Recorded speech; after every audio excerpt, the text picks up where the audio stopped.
Hey there, guys. All right, today we are back with some more overly sarcastic productions. This time we're hitting up Blue for a history summarized on the fall of Babylon. I really don't know how Babylon fell, I'm not gonna lie. So, we're here to learn. Before I dive in, make sure you go and check out the links in the description box below. I would love if you joined the Discord and followed me over at Twitch.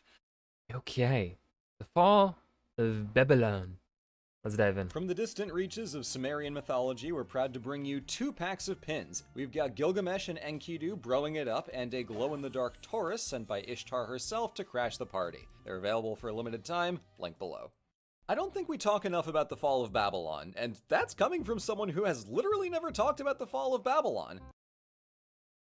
Yeah. Yes, that sounds crazy, and yes, I have been losing my mind about this for 2 weeks straight, but hear me out. The Babylonian civilization literally invented trigonometry, wrote the star charts we still use, and was home to the most legendary Real good math, real early on, trigonometry 1,000 years pre-Greeks, astronomy, the zodiac we still use, and astrology. Can't all be winners. Architecture so famously extravagant that heaven itself had to intervene.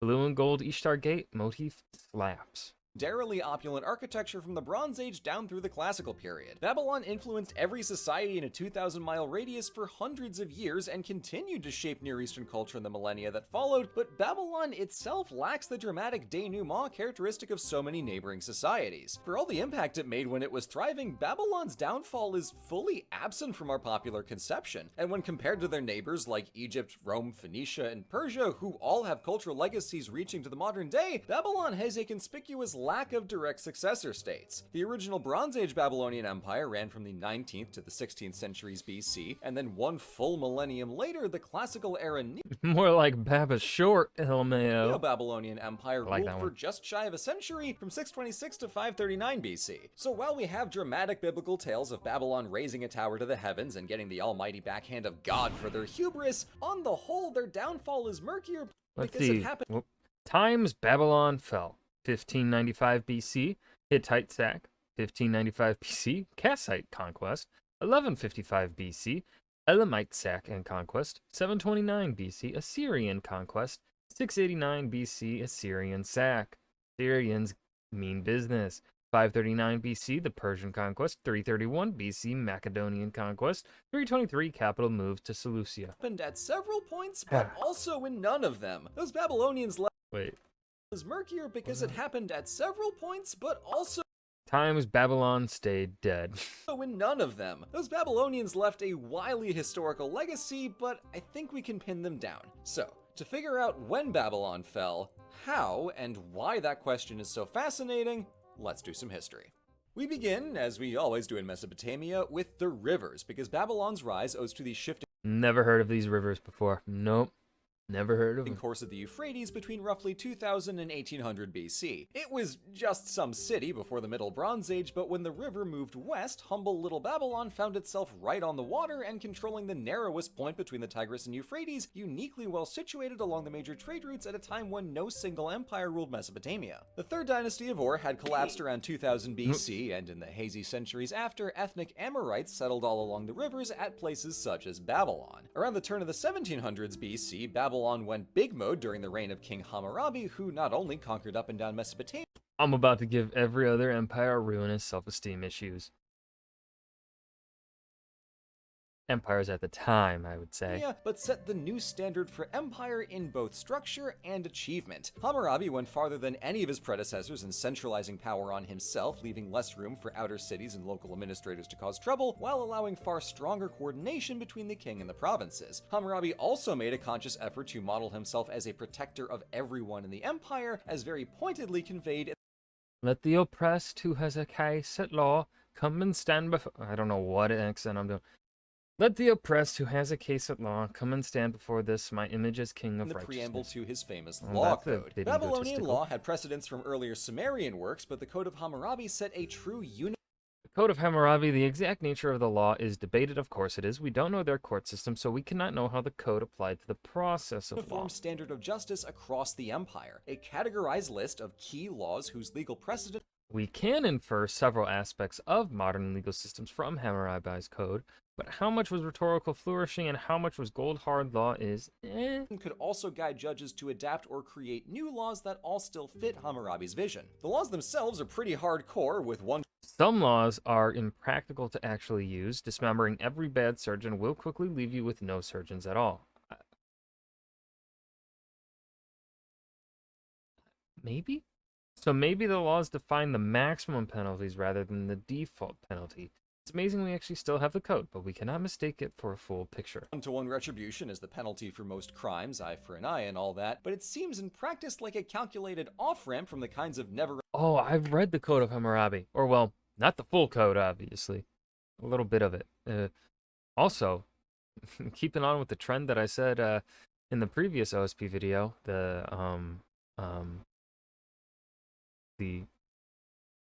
what was that last? Why am I blanking on the name of the fucking legend summarized?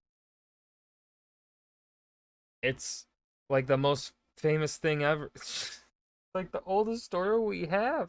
Why am I blanking on it? Anyways, the last video from a few days ago. I also the Epic of Gilgamesh, I remembered. Along with reading the Epic of Gilgamesh in senior year of high school history class, in AP World History, I think it was. We also read a little bit of the Code of Hammurabi, and I think we also were analyzing it in this similar way, as to what can we glean from Babylonian society just off of the code here, perhaps. I think that's what we did. It's been how many years? Let's see, it's 2023. 6 years? Yeah. Graduated 2017. Jesus Christ, I'm old. 6 years, oh my god. ending blood feuds that make up 90% of world literature by volume. Speaking of, we have Babylon to thank for one of the oldest written stories on Earth, the Epic of Gilgamesh. The original folktales were Sumerian from centuries early. Gilgamesh was a real king from the Sumerian city Uruk, living sometime around the 2800s to 2700s BC. His folktale tradition grew over the next millennium, with kings in Uruk and Ur claiming him as kinsman and divine patron. And mostly focused on the heroic exploits of the great king Gilgamesh, but Babylonian storytellers collated them into one. Early poems were episodic: Gilgamesh and Aga, Gilgamesh and Kido in the Netherworld, Gilgamesh and the Bull of Heaven, Death of Gilgamesh. Well, we haven't... Did Red cover the Death of Gilgamesh? She didn't. I don't think she did. Later Babylonian poets collated several stories into the epic that we know. Narrative focusing all in on the emotional drama of Gilgamesh losing his best friend Enkidu and embarking on a doomed quest for immortality. The Babylonian version also incorporates the myth of the Great Flood as key backstory, showing a literary tradition that was comfortable combining very disparate sources into one cohesive whole. Aside from stories of kings, their mathematics were so advanced they were giving the Pythagorean theorem as homework a millennium before Greeks twigged onto the idea, and they even understood contagious disease. A king wrote that if someone's sick... I have heard that the lady Naname has been taken ill. She has many contacts with the people of the palace. She meets many ladies in her house. Now then, give severe orders that no one should drink from the cup where she drinks, no one should sit on the seat where she sits, no one should sleep in the bed where she sleeps. She should no longer meet many ladies in her house. This disease is contagious. This is one thing I hate that people always bring up when it comes to ancient civilizations. Even civilizations from the medieval age, when it comes to disease, as if because they didn't understand germ theory, because they didn't understand germs were a thing, that they also didn't understand that diseases can spread. It isn't hard to put two and two together. These are people running civilizations. For the most part, they're going to be competent. So, honestly, probably 9 times out of 10, these people are going to... Well, I feel like 7 times out of... maybe 70% chance. 7 times out of 10, they are going to be competent leaders. They're going to understand and put 2 to 2 together, that disease spreads from person to person. They may not know why it spreads, but you don't need to understand why to understand that it fucking happens, right? Like, this is one thing that bothered me, is people being amazed of ancient civilizations understanding the concept of disease and sickness. Like, if anything, they perhaps had a greater understanding of it than we do. We may have a better scientific understanding of it, but I think we are far more ignorant of it and more dismissive of disease than the people of the past. Disease for the people of the past was deadly. The common flu was a genuine threat to people back then. Now, the common flu still kills people to this day, but not to the extent that it did back in the medieval age, even. Fucking even the 17 and 1600s. Stop this rhetoric. Stop being surprised when ancient civilizations that are genuinely afraid of the common cold because the common cold is genuinely deadly to them, that they understand disease bad, and that they take the measures to contain it. The common flu happens every year. That's why it's called the common cold, because it's common. It happens every year. God, I know Blue did not mean to be like. I know Blue makes this for, like, a wider, mass consumption. But, like, it's still fucking annoying in my eyes to hear every time, no matter who says it. Anytime I hear people being surprised that ancient people were competent enough to understand disease spreads, like, just Don't hang out with them, and don't touch their shit. The strength of their writing and overall cultural heft made their Akkadian tongue into the diplomatic language of the Near East, and their ideas traveled right along with it. For 150 years after Hammurabi's death, Babylon was the grandest and most accomplished imperial city in the Near East, but here we find their first fall in 1595 BC, as the newcomer Hittite Empire from Anatolia swept down the Euphrates, sacked the city and deposed the dynasty, and then just went back home. I mean, you know how these things happen. You get caught up in all the excitement, don't pay complete attention to what you're setting fire to, and only hours later you realize, oh crap, that was Babylon. In the wake of the chaos, the Kassite people from how were they not? How did they not know that they were sacking Babylon? Like, what? the east swooped in to take the kingdom for themselves as the new ruling dynasty. But tellingly, they didn't change much. Babylon remains the capital, Akkadian stayed the primary language, and later Assyrian conquerors had the same idea that Babylon in itself was valuable, even after the original Babylonians were sacked and deposed. Long before Rome, this may be the first case. We also sacked Babylon. In 1155 BC, we looted and briefly conquered Babylonia, carrying off a copy of the Code of Hammurabi to our capital at Susa, where it was later excavated in 1901.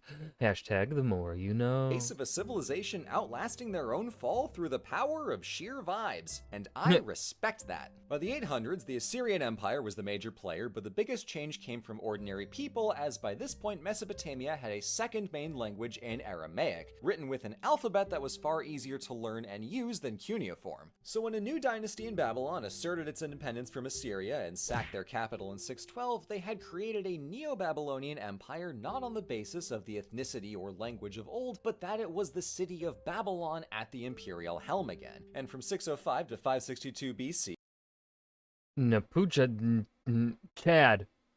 I'm not replanning the city from scratch. Civic geometry is a divine gift that's not for us to screw with, but I will make it fancy. King Nebuchadnezzar II splashed every ornamentation on his capital to make it worthy of that ancient mantle. According to a very impressed, but certainly exaggerating Herodotus, Babylon was an exact square surrounded by the river, canals, and giant brick walls, with magnificent gates and broad processional roads, all framing massive palaces, Man, that shade of blue.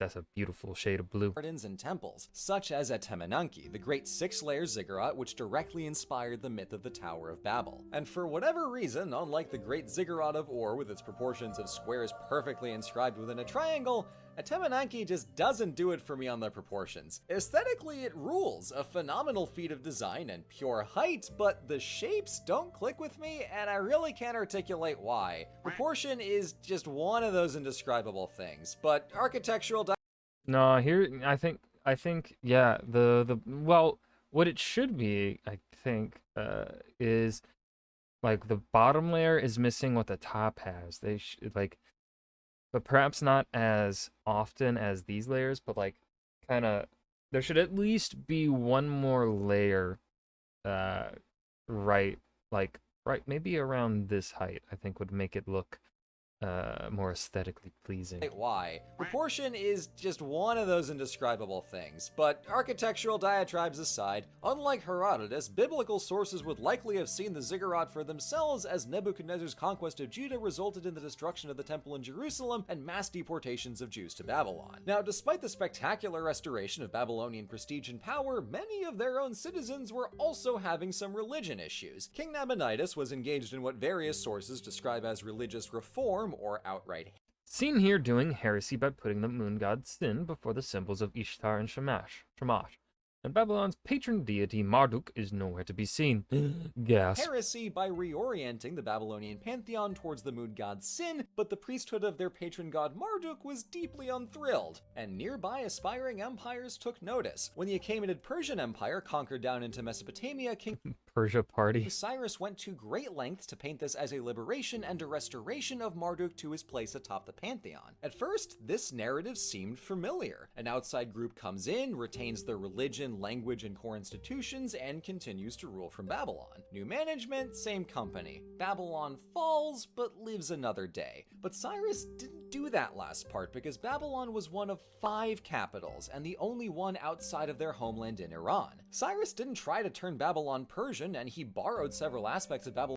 Cyrus defined his empire through his benevolence toward his new subjects, returning Jews to their homeland and building them a new temple, relocating sacred statues of Babylonian deities to their home cities, and more. This effortless pluralism and respect for local cultural autonomy was a surprisingly good time for all involved.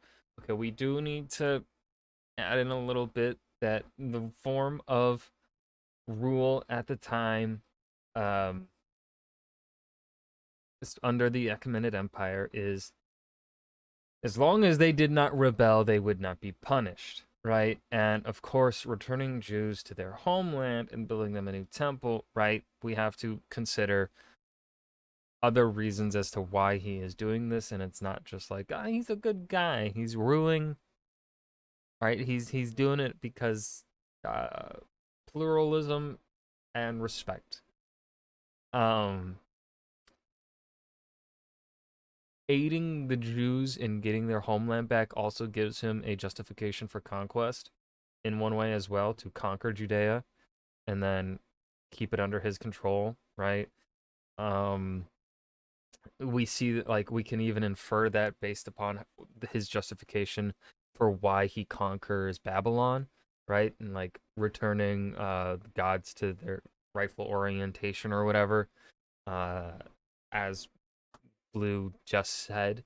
We gotta add that in there. Just gotta put that out, because this is a emperor we're talking about. Babylonian society, like Aramaic language and cuneiform writing for fancy occasions, but critically, Persia also borrowed from their new subjects in Media, Assyria, Anatolia, Greece, and Egypt. So Babylon was only one part of this new Achaemenid identity.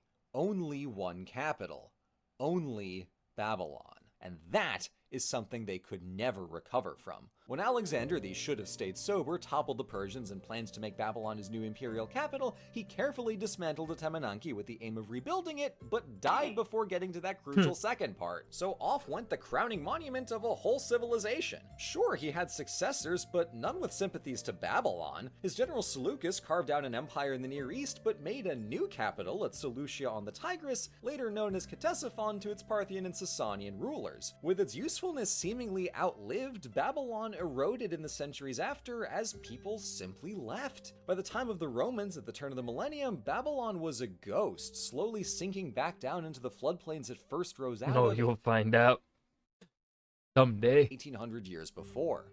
Babylon is not a descriptive identity. Amorites had founded the first dynasty, yet the Neo-Babylonians counted several major ethnic groups and spoke a different language. Most other states in the interim had also ruled from the ancient capital, but only this empire earns the name Neo-Babylonian because they put their city back atop the entire Near Eastern world. Not an empire of any one group, but an empire of the city. Gradual change was part of the game, but every new ruler at Now I see where he's going with this. some level Okay. submitted themselves to the mantle of Babylon and took on its ways. Despite sacks and deposed dynasties, Babylon never truly fell because it always had something to teach. Had Alexander, the gone from our empires but not from our hearts, lived and made Babylon his capital, we might be talking about the Greco-Babylonian Empire instead of a Macedonian one, but even still, by his day, the idea of Babylon was no longer so innately compelling that people turned to it alone as the model and meter of civilization. Sure, they borrowed from it, but Babylon became lost amid other influences. Persian, Egyptian, Greek, Judaic, Anatolian, Indian, not the sole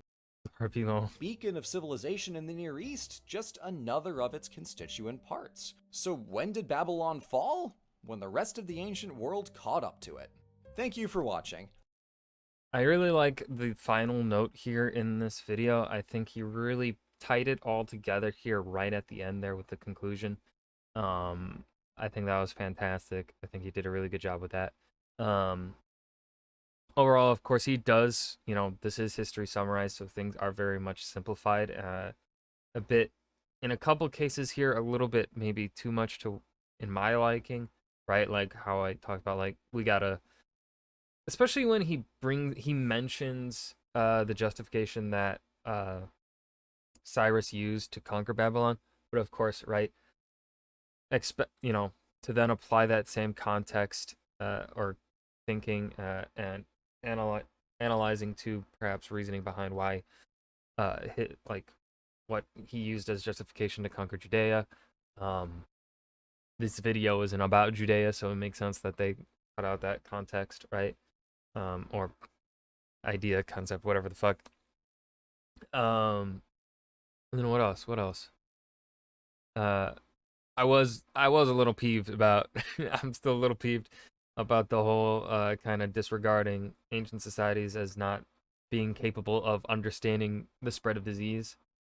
That's something that's, I don't know why that's a thing. I really don't understand why we think that. Like, it's not hard to put two and two together, right? They may not know the scientific reasons as to why a thing spreads, why disease goes from one person to another, because they can't see it because they don't have microscopes. But they have the basic idea down. They know, like, hey, this person's sick. We know from past diseases, from experience, we're competent people. Like, just, I don't get it. I'm frustrated about that. I'm frustrated that people, yeah. That was History Summarized, The Fall of Babylon. I hope you guys enjoyed. Remember to hit that like button and subscribe for more. And I will see you guys in the next video. Peace.